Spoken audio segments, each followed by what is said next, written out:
Спонсор данного видео – компания Health Collection, 100% натуральный состав.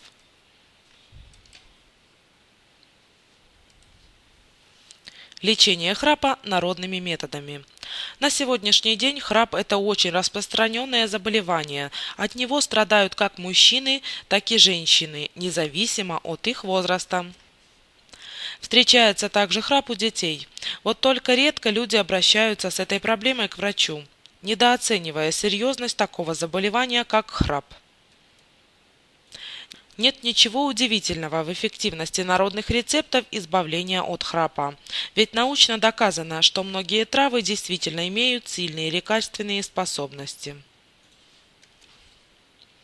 Благоприятными средствами для избавления от храпа считаются сборы на основе тонизирующих трав: леутерокок, шиповник, корни одуванчика, ятрышник.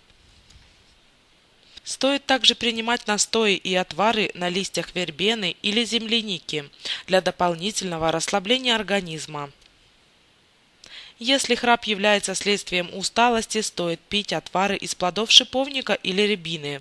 Это поможет организму справиться с нагрузками. Также эффективно поможет от храпа облепиховое масло.